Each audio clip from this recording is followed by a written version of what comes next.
Alright guys, I gave this a wash down with some salt wash yesterday, and as you can see, it's got a heap of watermarks on there because I did this last 100 hours, so it's up due for another 100 hours, so I'm going to do it again. So it's got a bit of dust on there from overnight, so I'm just going to wet down a cloth with some, I've just got some filtered water there, and get it wiped down and shame it off, and then I'm going to polish it up, and then that should do it for another 100 hours. Try to look after my gear as much as I can, but it's hard to give a fuck sometimes. Alright, I'll show you how to do that in a minute. If there's a better way, let us know, because less is more for me. I do wipe it down every time, but when I'm down at the ramp, I don't bother wiping it down there, and then wipe it down once I give it a good salt wash, so try and just get these cleaner parts first, and then wipe down the dirty bits later. But yeah, the what do you call it? The watermarks around there, so even if you let it go, if it dries off before you shame it off, it's no real bother. I don't know if you've seen the dust there, but you don't want to be polishing something while it's dusty. So in the past, they've sold this shit at the shopping centres that you're supposed to be able to do a dry wash with your car. I just don't know how that works. With muddy cars, you used to sell it in the car parks a lot. But yeah, I don't know if it was any good for your paint, but I suppose you use it a bit and you've got blokes already gone by the time you go chase them up about it. I don't know. And you also use things in salt water a lot, so there's only so much you can do. But yeah, you pay a lot of money for this sort of shit, so you want to make it look out for reasonable and or for resale as well. Some blokes will probably just pay someone to detail it once it's ready for sale, but yeah, if I can save myself a bit of money, I'll do it myself. So that's drying as I go because it's quite hot out here, so I've got a little micro polish, I think, but I always find the little hand pads work better. But yeah, alright, so that one's pretty haggard. Got some of these pads off online. Just been using this stuff here. Probably should get a bit more of a higher cut. And this one, heavy premium restore wax, cleaner wax. I think I've got a wax here, so with this. I might give this a go. Pre-wash, cut and wax, polish and wax. So this is the last step, so I'll just use that shit. Right.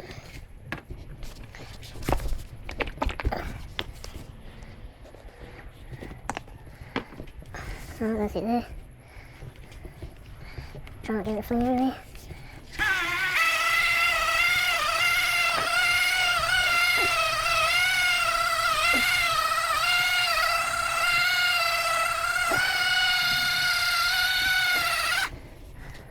This one's been used before, so there's all the residue coming out of it.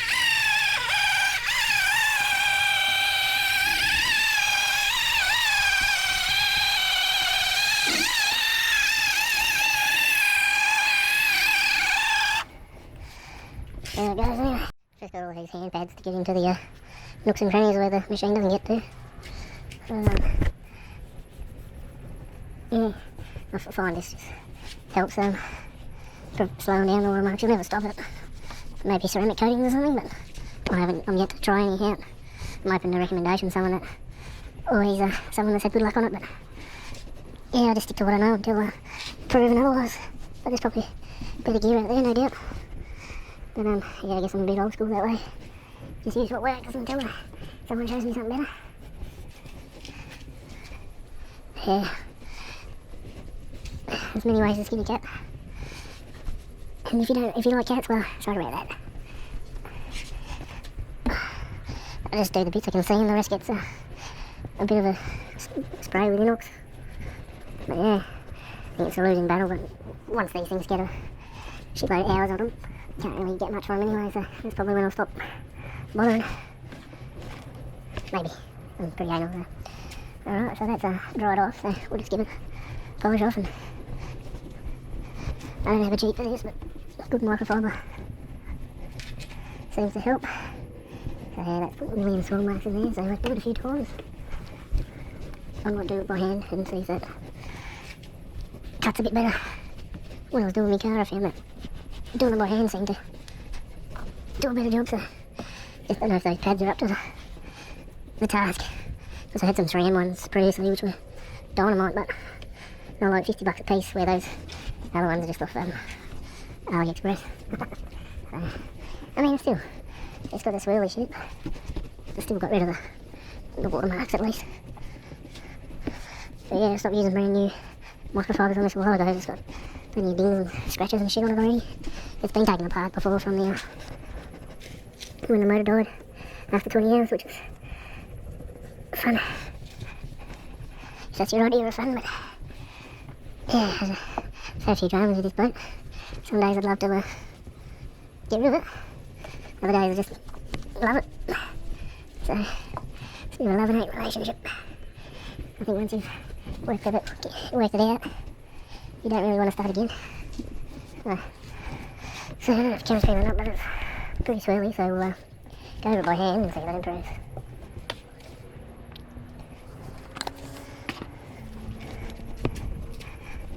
Yeah, I just find by hand you put a bit more pressure on there and it's a bit more random. It's just a DA buffer, so it just swirls.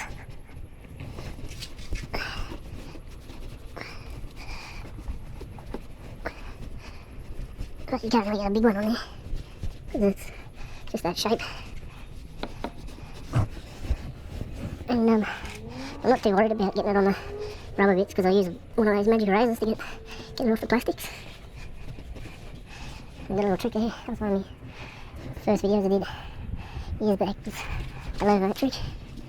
Didn't get many views, but it was a pretty low effort bloody video.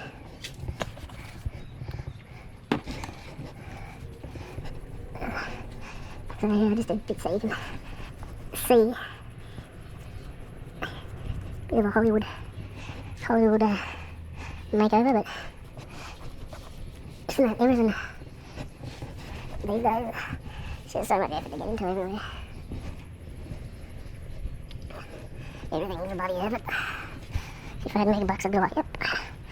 Oh mate, you got a couple of days, polish this up, make it shiny. Alright, we'll see how this goes.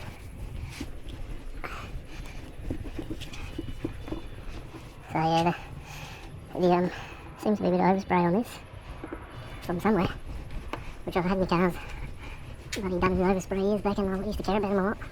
And then I realised, living up north, you can't really have that many nice things. It's just people bumping into them and the environment. It's just a losing battle, and you're better off not even using the things if you want to keep them pristine. So that's what I come to terms with that. Yeah, I think that's the ticket. It's still see a bit spirally, but that's with this light really picks it up. But in the daytime that will look fine. And what I might do is try the other side, just by hand. Might ditch that spirally thing, it's just the paint on these things. It doesn't lack. I'll keep going, I'll keep you in the loop. Alright, so that's the first side, which you can see the swirls pretty good with this camera. So what I'll do is I'm going to do the other side by hand and we'll see if there's much of a difference. Alright, so we've got a lot of scratches and things, this bloody iridescent fleck sort of shit. I don't know whether that's from the ocean or what. Oh, it's overspray. Someone's done one of those chameleon. Fuck, I used to know what it was called when I was in my cars. Fuck if I can remember now. But it's like this iridescent fucking paint that changes colour. Like a pearl. I don't know. It'll come to me.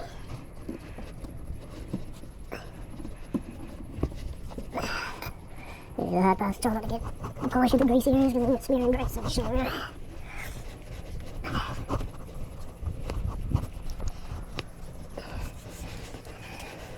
Not again there, I'll run the colour on this, but the water still gets everywhere.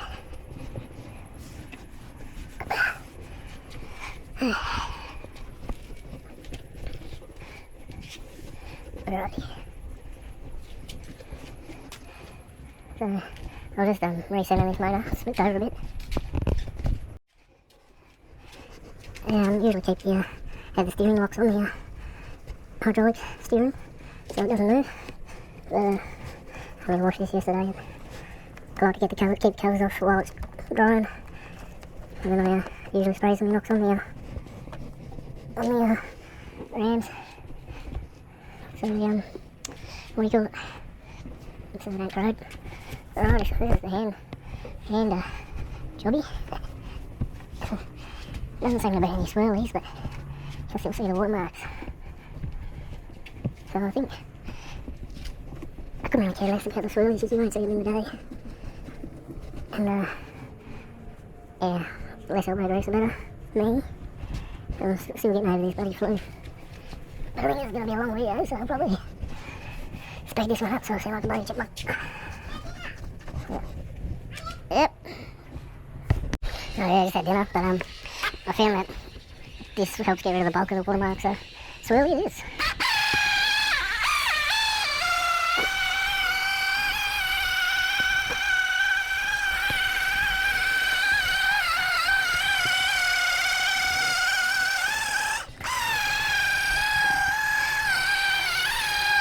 Put a bit more on.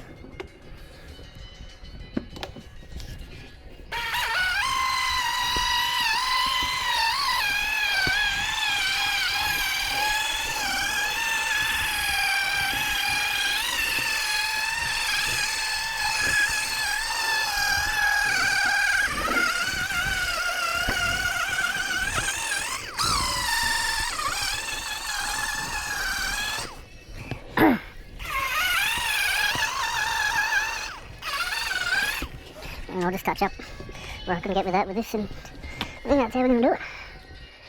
It's been a while.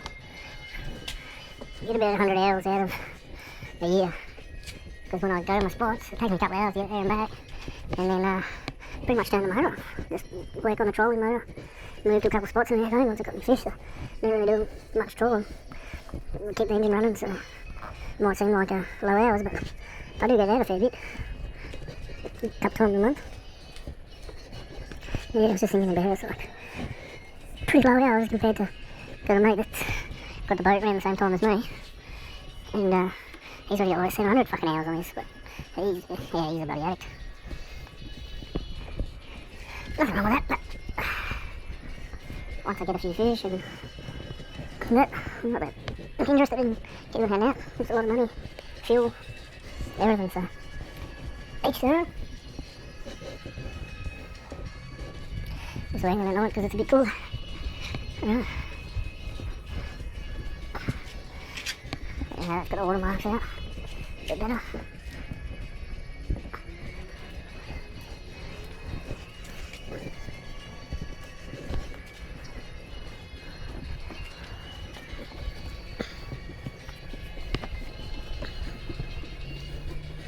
So yeah, I don't want to drag this video any longer than it has. I'll pretty much go to the boat like this, and then I'll get a shot of it in the daytime probably. Alright guys, I've got that all polished up. It took me longer than I'd like to say, but looks a lot better, but I reckon next time I'll have to get some heavier compound to make it the work a bit easier. But I'll just show you what I do. I go to all the nuts and bolts, just spray a bit of Lanox on them, just so they don't get seized up and they don't start rusting. I just go around the whole motor and not just get any threads. Even the prop nut, you never know when you need to get that off, so I just literally go and do every fitting just for me and the mechanic.